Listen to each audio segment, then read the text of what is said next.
नमस्कार. आजच्या व्हिडिओमध्ये मी तुम्हाला अधिक महिन्यामध्ये सुनेने आपल्या सासूला कोणती भेटवस्तू द्यायची आहे याबद्दलची संपूर्ण माहिती सांगणार आहे. पण त्याआधी तुम्ही चॅनलवरती नवीन असाल तर चॅनलला लाईक करा आणि सबस्क्राईब देखील करा. कमेंटमध्ये श्री स्वामी समर्थ किंवा ओम महालक्ष्मी नमः लिहायला विसरू नका. सर्वसाधारणपणे 3 वर्षांनी येणाऱ्या अधिक महिन्यामध्ये सुनेने सासूला एक वस्तू अवश्य द्यावी. या अधिक महिन्यामध्ये जावयाला मान दिला जातो. त्याचप्रमाणे प्रत्येक आई आपल्या मुलीला जोडवी करत असते. यंदा अधिक महिना आलेला आहे. 17 मे पासून अधिक महिन्याला सुरुवात होणार आहे. यंदाचा जो अधिक महिना आहे तर तो महिना म्हणजे अधिक ज्येष्ठ असणार आहे. या अधिक महिन्यामध्ये पूजापाठ, व्रत वैकल्य, उपासना या गोष्टींना जेवढे महत्त्व आहे तेवढेच महत्त्व हे इतर सुद्धा काही गोष्टींना आहे. जसं की या अधिक महिन्यामध्ये जावयाचा मानपान केला जातो. त्याचप्रमाणे सौभाग्यवती महिला ज्या आहेत तर त्या जुन्या जोडव्यांमध्ये भर घालून नवीन जोडवी ही अधिक महिन्यामध्ये करत असतात. सर्वसाधारणपणे 3 वर्षानंतर हा एक अधिक महिना येत असतो. म्हणजे एक अतिरिक्त महिना येत असतो. चैत्र महिन्यापासून फाल्गुन महिन्यापर्यंत 12 महिने असतात आणि यामध्ये मराठी वर्षाप्रमाणे जर आपण पाहिलं तर 355 दिवस येतात आणि इंग्रजी कॅलेंडर प्रमाणे जर आपण धरलं तर 365 दिवस येत असतात.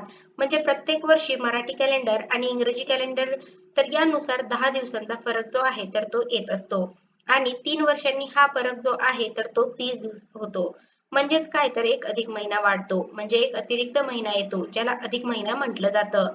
त्याचप्रमाणे याच महिन्याला धोंड्याचा महिना, पुरुषोत्तम मलमास आणि मलमास म्हणून सुद्धा ओळखले जाते. 16 शृंगारांपैकी एक म्हणजे जोडवी. जोडव्यांना सौभाग्याच्या दृष्टीने खूप महत्त्व आहे. आपल्या पायाच्या अंगठ्याजवळच्या बोटामध्ये ही जोडवी घातली जातात. त्यामुळे त्या बोटाची शीर दाबली जाते आणि आरोग्याच्या समस्या कमी होतात. ही शीर गर्भाशयाशी जोडलेली असल्यामुळे काही तक्रारी ज्या आहेत तर त्या कमी होत असतात.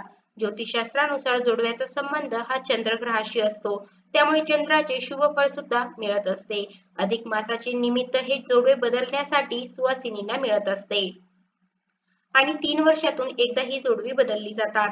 या अधिक महिन्यामध्ये आई जी आहे तर ती मुलीला जोडवी करत असते. अधिक महिन्यामध्ये आपण जावयाचा मानपान सुद्धा करत असतो. आपल्या लेकीला आणि जावयाला घरी बोलवले जाते. त्यांना धोंडे जेवण जेवायला घातले जाते. त्याचप्रमाणे त्यांना आपण आहेर सुद्धा करत असतो. जावयाला आपण भेटवस्तू म्हणून चांदीचे निरंजन देत असतो किंवा अगदी आपण सोन्याची वस्तू सुद्धा भेट देत असतो. तर असा हा जावयाचा मानपान केला जातो. त्याचप्रमाणे जेव्हा आपली मुलगी ही धोंडे जेवणासाठी येते तर त्यावेळेला तिला जोडवी सुद्धा केली जातात. मंगळसूत्र हे सासरचे आणि जोडवी हे माहेरचे असे म्हटले जाते. त्यामुळे आई जी आहे तर ती अधिक महिन्यामध्ये मुलीला जोडवी देत असते. परंतु आईला जर जोडवी करणे शक्य नसेल तर मुलगी स्वतः सुद्धा ही जोडवी करू शकते किंवा सासरच्या व्यक्तीने जरी ही जोडवी केली तरी सुद्धा चालतात.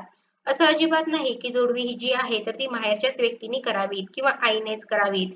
आपण अधिक महिन्यामध्ये आपल्या मुलीला आणि आपल्या जावयाला लक्ष्मीनारायण समजून त्यांना घरी बोलावत असतो. त्यांचा मानपान करत असतो. त्याचप्रमाणे काही वस्तू सुद्धा आपण भेट म्हणून देत असतो. परंतु आपल्याला जरी जास्त मोठ्या प्रमाणामध्ये मानपान करणे शक्य झालं नाही, जावयाला अगदी सोन्याची चांदीची वस्तू देणे शक्य झालं नाही, तरी सुद्धा आपण 33 अनारशाचं दान जे आहे तर ते जावयाला देऊ शकतो. म्हणजे काय करायचं, एक ताट घ्यायचं. आपल्याला जे धातूचं ताट घेणे शक्य आहे, नवीन ताट घ्यायचं आहे तांब्याचं, स्टीलचं. त्यामध्ये 33 अनारसे ठेवायचे आहेत. त्यावरती आपल्याला एक निरंजन ठेवायचं आहे. आता जर आपल्याला चांदीचं निरंजन घेणे शक्य असेल तर चांदीचं निरंजन घ्यायचं आहे आणि आपल्याला जर चांदीचं निरंजन घेणे शक्य नाही, कारण प्रत्येकाला चांदीच्या वस्तू घेणे शक्य होत नाही. चांदीचे दर जे आहेत तर ते सुद्धा आता जास्त आहेत. त्यामुळे आपण स्टीलचं, तांब्याचं, पितळेचं निरंजन घेऊ शकतो. परंतु या अधिक महिन्यामध्ये जावयाला निरंजन देण्याला खूप महत्त्व आहे आणि 33 या संख्येला या अधिक महिन्यामध्ये महत्त्व आहे. त्यामुळे 33 अनारसे किंवा मग त्याऐवजी आपण 33 खारीक घेऊ शकतो, 33 म्हैसूर पाक, 33 बत्ताशे तर अशी कोणतीही आपण 33 या संख्येमध्ये वस्तू घेऊन त्यावरती निरंजन ठेवून ते प्रज्वलित करून आपल्याला जावयाला हे द्यायचं असतं. वाण म्हणून आपण जावयाला हे देत असतो. अधिक महिना हा श्रीहरी विष्णूला समर्पित आहे कारण अधिक महिन्याला सर्वप्रथम मलमास म्हणून ओळखले जाऊ लागले होते आणि मलमास म्हणजे अशुद्ध महिना मानला जात होता. परंतु या महिन्याचे अधिपत्य हे श्रीहरी विष्णूंनी स्वतः स्वीकारले आणि त्या महिन्याला आपले स्वतःचे पुरुषोत्तम हे नाव दिले. तेव्हापासून हा अधिक महिना जो आहे तर तो शुभ आणि पवित्र मानला गेला. त्यामुळे हा जो महिना आहे तर तो श्रीहरी विष्णूंना समर्पित असतो. त्यामुळे आपण विष्णूंची जशी पूजा करतो, विष्णूंचा जसा आपण मानपान करतो, त्याचप्रमाणे आपण आपल्या जावयाला विष्णू मानून हा मानपान जो आहे तर तो करत असतो. आपल्या जावयाने धोंडे जेवण जेवणे म्हणजे आपला धोंड्याचा जो नैवेद्य आहे तर तो विष्णूंनी स्वीकारल्यासारखा असतो. म्हणून या अधिक महिन्यामध्ये जावयाला धोंडे जेवणासाठी बोलावले जाते.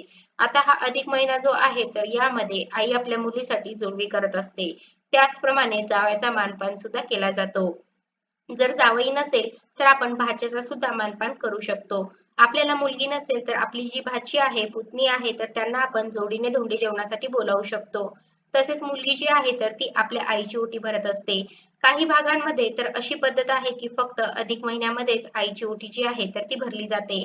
तर काही भागांमध्ये मात्र इतर वेळेला सुद्धा ही ओटी भरली जाते. आता अधिक महिन्यामध्ये आपण आईची ओटी का भरतो? तर ज्या आईच्या गर्भाशयातून आपलं अस्तित्व निर्माण झालेलं आहे तर त्याप्रती धन्यवाद म्हणून ही ओटी जी आहे तर ती भरली जाते. मग जर आपल्याला आई नसेल तर आपल्याला जर मावशी असेल, काकी असेल तर त्यांची सुद्धा ओटी भरू शकतो किंवा एखाद्या सौभाग्यवतीला घरी बोलावून त्यांची सुद्धा ओटी भरू शकतो. परंतु आपली जी सासू आहे तर तिची मात्र आपल्याला ओटी जी आहे तर ती भरता येत नाही. कारण शास्त्रानुसार सुनेने सासूची ओटी भरू नये असे सांगितलेले आहे. बऱ्याच वेळेला असं होतं की काही गोष्टींचे शास्त्र आपण पाळत नाही आणि आपण आपल्या मनाप्रमाणे काही नियम जे आहे तर ते बनवत असतो. परंतु हा ज्याचा त्याचा प्रश्न आहे की कोणत्या कोणत्या गोष्टी आपण पाळायच्या आहेत, कोणत्या गोष्टी आपण पाळायच्या नाहीत. तर सुनेने सासूची ओटी जी आहे तर ती कधीही भरू नये. परंतु हा अधिक महिना जो आहे तर तो व्रत वैकल्यासाठी जेवढा खास आहे, तेवढाच दान धर्मासाठी सुद्धा महत्त्वाचा आहे. त्यामुळे आपण जशी आईची ओटी भरतो तर तसं आपल्याला सासूला सुद्धा एक वस्तू अवश्य द्यायची आहे. सासूसाठी सून आहे तर ती अधिक महिन्यामध्ये एखादी छान अशी साडी घेऊ शकते किंवा एखादी चांदीची वस्तू म्हणजे आपल्याला चांदीचं पैंजण जे आहे तर ते घ्यायचं आहे आणि आपल्या सासूला दिलं तरी सुद्धा चालतं किंवा इतर एखादे सोन्याची वस्तू आपण आपल्या सासूसाठी घेऊ शकतो. म्हणजे जर सून कमवती असेल आणि आपल्याला जर आर्थिकदृष्ट्या सोने चांदी घेणे शक्य असेल तर आपण सासूसाठी सोन्याची चांदीची वस्तू घेऊ शकतो किंवा आपल्याला जी वस्तू आपल्या सासूला भेट म्हणून देणे शक्य आहे आपण अगदी बांगड्या देऊ शकतो किंवा सौभाग्याचा एखादा अलंकार जो आहे तर तो आपण आपल्या सासूला भेट म्हणून देऊ शकतो. जसं की नथ आहे किंवा हळदी कुंकवाचा करंडा आहे तर अशी कोणतीही एक वस्तू सुनेने सासूला या अधिक महिन्यामध्ये आवर्जून द्यायची आहे. ज्यामुळे आपल्याला माता लक्ष्मी श्री हरी विष्णूंचा आशीर्वाद प्राप्त होईल आणि अधिक महिन्यामध्ये ही वस्तू दिल्यामुळे आपल्याला त्याचे अधिकाचे फळ सुद्धा प्राप्त होईल. तसेच सासू सुनेमधलं जे नातं आहे तर ते सुद्धा घट्ट होईल. सासू ही कधीही आई होऊ शकत नाही असे म्हटले जाते. परंतु खरंच काही काही मुली खूप भाग्यवान असतात की ज्यांना आईसारखी नाही तर आईपेक्षा सुद्धा खूप छान सासू मिळालेली असते. तर अशा सुनेने तर अवश्य आपल्या सासूला या अधिक महिन्यामध्ये कोणती ना कोणती वस्तू आहे तर ती भेट म्हणून द्यायची आहे. तर अशा प्रकारे आजच्या व्हिडिओमध्ये मी तुम्हाला अधिक महिन्यामध्ये सुनेने आपल्या सासूला कोणती भेटवस्तू द्यायची आहे, पण फक्त सुनेने सासूची ओटी कधीही अधिक महिन्यामध्ये भरू नये आणि ती का भरू नये याचंही कारण मी तुम्हाला व्हिडिओमध्ये सांगितलेलं आहे. तर अशा प्रकारे तुम्ही अधिक महिन्यामध्ये सुनेने सासूला यापैकी कोणतीही एक भेटवस्तू नक्की द्यावी. तर कसा वाटला तुम्हाला माझा आजचा व्हिडिओ कमेंट करून नक्की सांगा. धन्यवाद.